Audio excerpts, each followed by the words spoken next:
Today is the start of a new journey. There is a new free-to-play football game on the market, Goals, and if you haven't come across it yet, here is what you need to know.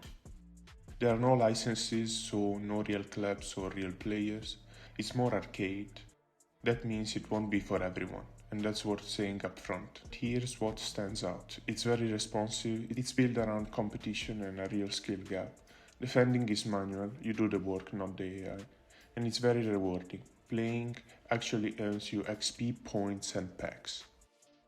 It's not pay to win in the traditional sense, but there is a store where you can buy packs. The developer said purchases would mostly be cosmetics, but realistically players who spend do have an early advantage. How that evolves, we will have to see. I'll keep an eye on it. In this video, I want to walk you through the actual game, the starting team, the modes, the practice scenarios, and how progression works. Let's have a look at our team. Actually, we are not starting with the worst. We've got a couple of players rated 60 plus, 2 at 70 plus, and 1 center back at 81 overall. We definitely need to get a good striker though, or we will be struggling online. Guys, you need to know that in Goals every player is unique. There is no reset of your team and no new game every year. Instead, players go through natural aging cycles as you play, and you need to earn XP to unlock upgrades during their career. Eventually, once they are old enough, they retire. But retiring doesn't mean they are gone. Retired players stay in your club and you can even convert them into legends. Now the cards themselves. They come in 7 rarities based on overall rating. You will find a player's rating in the top left corner of their cards. But here is the more interesting part. Under the overall rating you will see 2 numbers. That's the player's potential, defined by how many levels they have and their starting overall. This means your squad is never static. It's something you build, manage and adjust accordingly. To develop your players you need 2 things, points and experience. Points are the in-game currencies. There is a blue one you earn by playing, discarding players, completing challenges, or performing well in the modes. And a gold one tied to real money. Experience is what you earn alongside points. And collecting enough experience is what makes a player eligible for an evolution, as long as they still have levels left. I know that's a lot to take in, so in the future I'll break each of these down in its own video. Next, the modes. Here is what's available and what each one is actually for. First one, ranked. This is the standard competitive mode. You play to climb the ranks and improve your skill rating, and as you go, you earn points. 3 points for a win, 1 for a loss. When you hit 15 points, you get a bonus reward, and of course, the higher your rank, the better those rewards get. Second, tournaments. These are either PvP or against AI.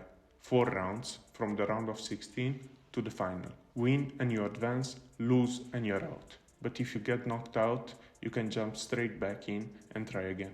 Go all the way and you earn the rewards. 3. Knockout. This is the big one, and it's where I spend most of my time. It runs every weekend, Friday to Monday morning. It's round based. You win matches to climb through divisions, and each division gives you a limited number of attempts to hit the required wins. Miss the target and your run is done for the week. Every division up pays out better rewards. If you clear all the standard divisions without getting knocked out, then it means you reach the knockout division, the top stage. There you play until you hit 2 losses, and your goal is simply to rack up as many wins as you can before that happens. Your total wins set your leaderboard score, and if you win enough to land in the top 500, you get the truly elite rewards. Ranked and knockout are the sweaty modes, where the skill gap really shows. I'll be covering both in separate videos. Before you jump into competition, there are 2 things I would generally recommend spending time on. The first one is the practice scenarios. There are 39 of them in total, and they teach you the basics of the gameplay in one go. I would suggest starting with these, since you also earn packs and various rewards as you complete them. The second is the tournaments against AI, because these are repeatable. They are a good way to develop your skills and get familiar with your players. The reward is smaller the second time you win the same tournament, but I think it's a nice touch, especially for XP and early grind. One tip, if you are leading by 5 goals in an AI tournament, you automatically get the win. The players who put the time in, who learn how defending and movement actually work, will have a real edge over the ones who skip straight to competition. It's not the exciting part, but it's the part that wins you games later. Now let's see what we got from completing all those scenarios and challenges and how it helps the team.